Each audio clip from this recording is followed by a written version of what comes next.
Welcome to my channel, Learn with Teacher Annie.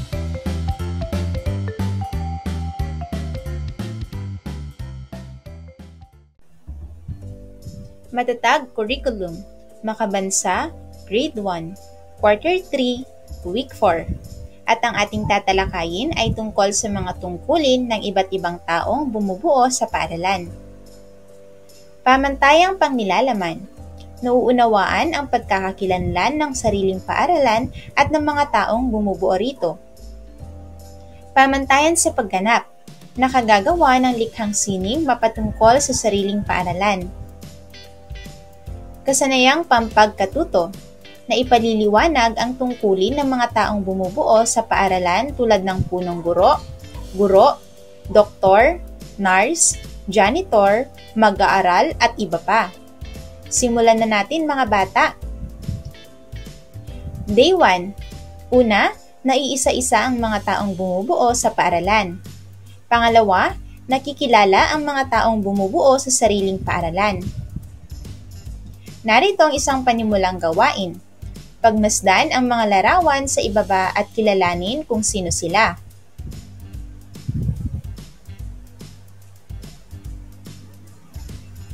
Sino-sino ang mga nasa larawan? Ano ang alam nating impormasyon tungkol sa kanila? Magaling mga bata!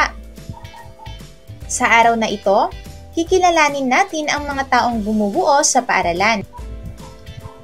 Narito ang mga gawaing pag-unawa sa mga susing salita o parirala.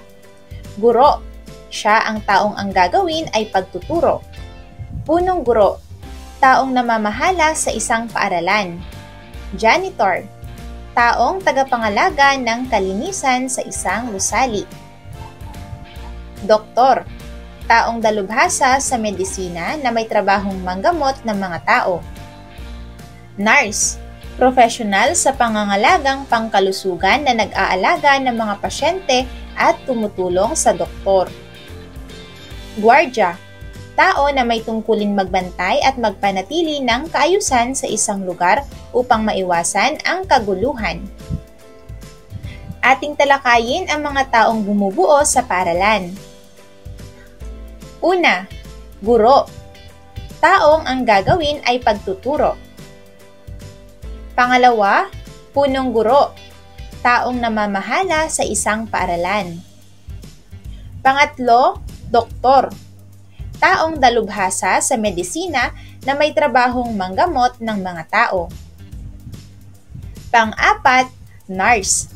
Profesional sa pangangalagang pangkalusugan na nag-aalaga ng mga pasyente at tumutulong sa doktor. Janitor, taong tagapangalaga ng kalinisan ng isang gusali. At pang-anim ang guardia, tao na may tungkulin magbantay at magpanatili ng kaayusan sa isang lugar upang maiwasan ang kaguluhan. Ngayon mga bata, sagutin ang mga tanong. Una, sino-sino ang bumubuo sa paaralan? Pangalawa, bakit mahalaga ang mga taong ating tinalakay sa paaralan? At pangatlo, bakit mahalaga na makilala natin sila?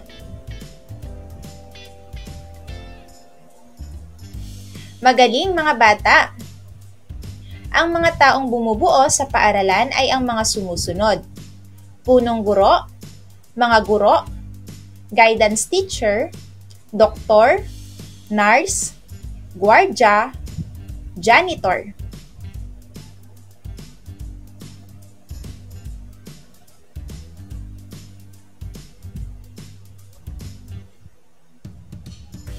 Magaling mga bata! Ngayon naman ay sagutin ang mga tanong. Una, paano natin maipapakita ang paggalang sa mga tao sa paaralan sa tuwing nakakasalumuhan natin sila?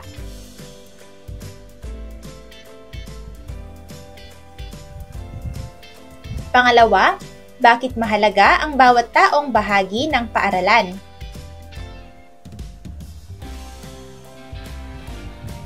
Magaling! Mga bata, Bakit nga ba mahalaga na makilala natin sila? Ngayon ay narito ang isang gawain. Pagbali-baliktarin ang mga letra upang mabuo ang salita na tumutukoy sa mga tao na makikita sa paaralan. Isulat ang mga nabuong salita sa loob ng mga kahon.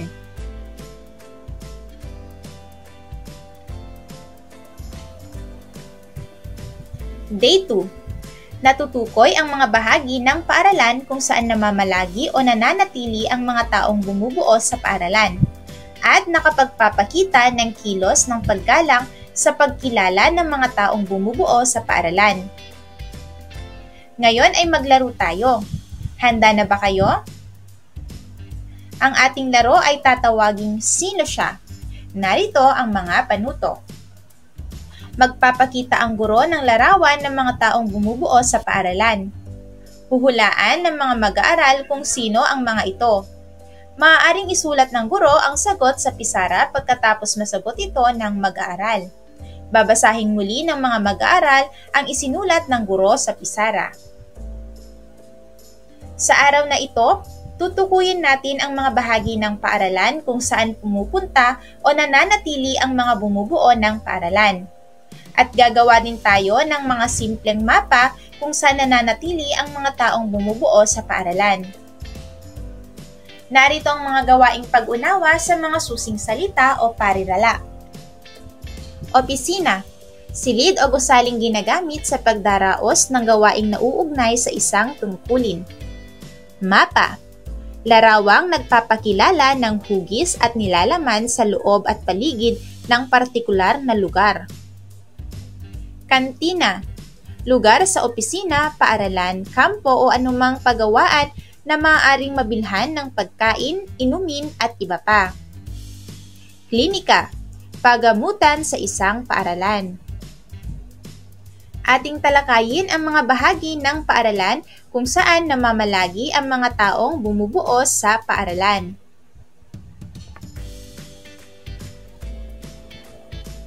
Ngayon mga bata, pumili ng pintuan or pick a door.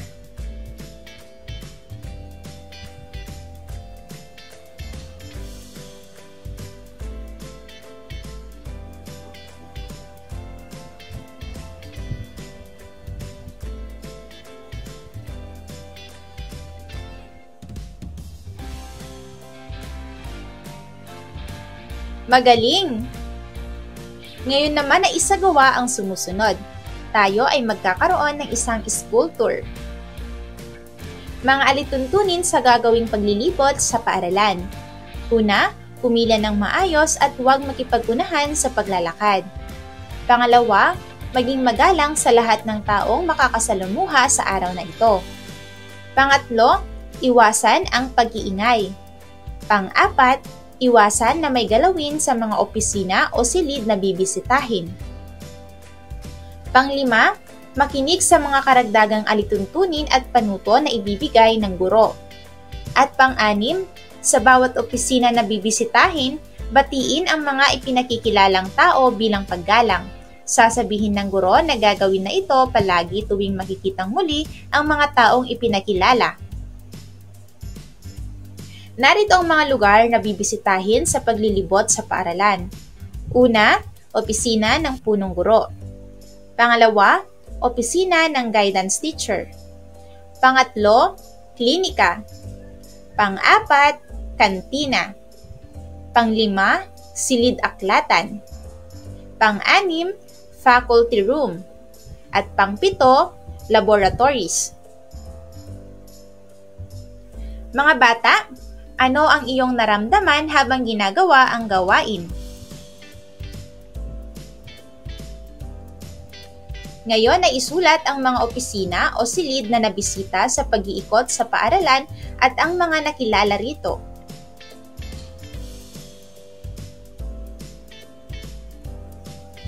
Pagtambalin ang larawan ng opisina o silid sa mga taong matatagpuan na nananatili dito sa pamamagitan ng pagguhit ng linya.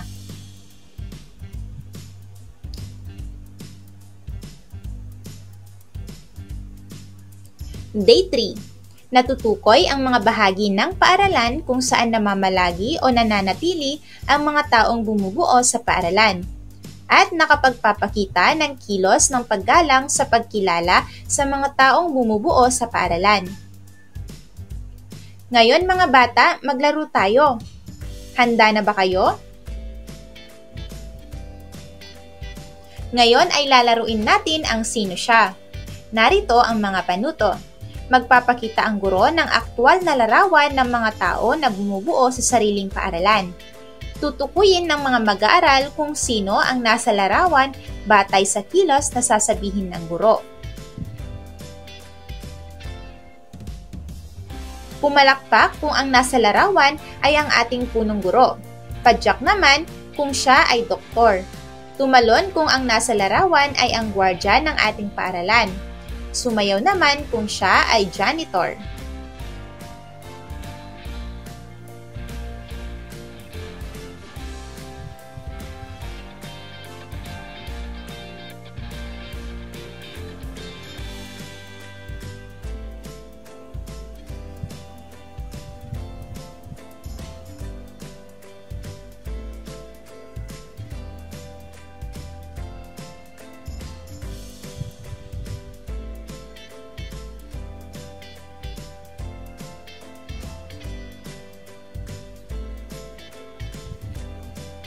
Magaling mga bata!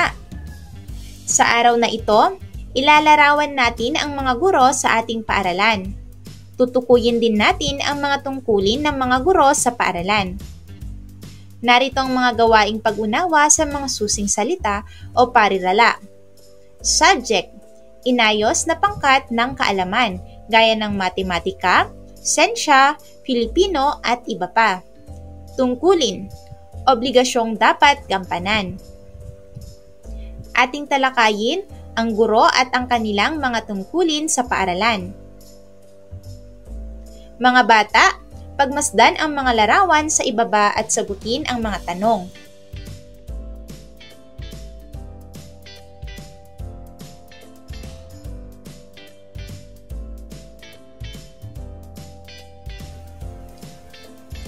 Una, sino ang nasa larawan? Pangalawa, paano ninyo natukoy kung sino ang nasa larawan?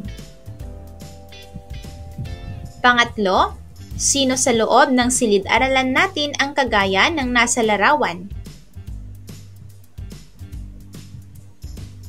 Pang-apat, ano-ano kaya ang tungkulin ng guro sa paaralan? At panglima, paano natin malalaman na ang ating nakikita sa paaralan ay isang guro?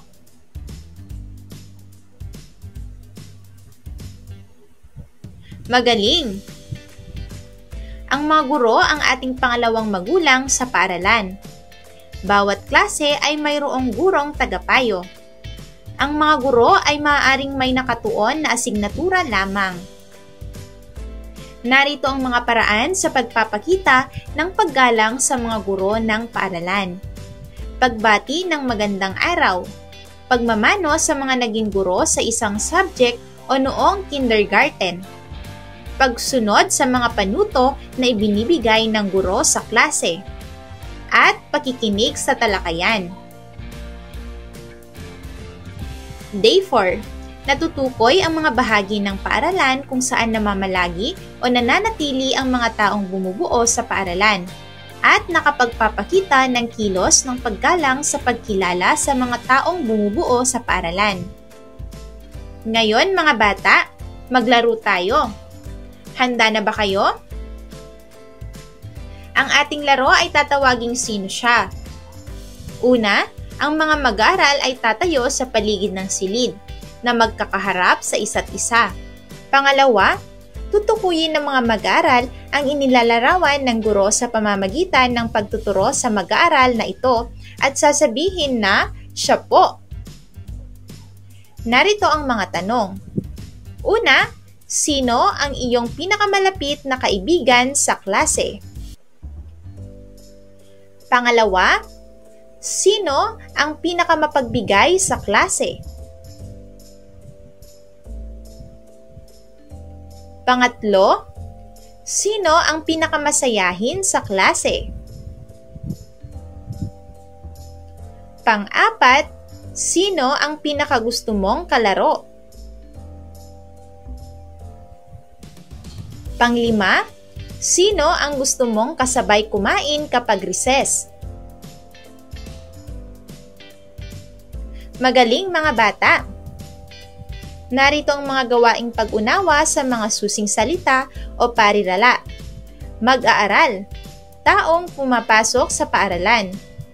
Tungkulin, obligasyong dapat gampanan. Ating talakayin ang mga mag-aaral at ang kanilang mga tungkulin sa paaralan. Ang mga mag-aaral bilang bahagi ng paaralan. Ano-ano ang mga tungkuling dapat asahan sa inyo bilang mag-aaral? Magaling! Narito ang mga tungkuling inaasahan sa kanila katulad ng mga sumusunod. Una, pagpasok sa paaralan sa tamang oras. Pangalawa, pagpasok sa paaralan na malinis at presentableng pananamit. Pangatlo, pagiging magalang sa mga guro, kapwa mag-aaral at iba pang kasapi ng paaralan. Pang-apat, pagiging tapat sa lahat ng oras lalo na kung tuwing may pagsusulit o gawain. Pang-lima, pagsunod sa tuntunin ng paaralan. Pang-anim, pagpapanatili ng kalinisan ng silid-aralan. At pang-pito, nag-aaral ng mabuti at nakikinig sa guro. Ngayon mga bata, sagutin ang mga tanong. Bakit mahalaga na gawin ng mga mag-aaral ang kanilang mga tungkulin sa paaralan?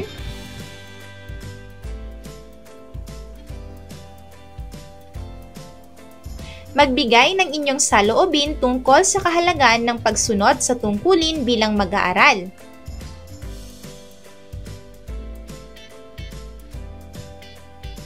Magaling mga bata!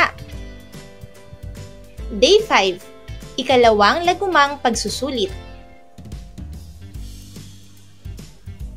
Mahusay mga bata! End of week 4. Thank you for watching!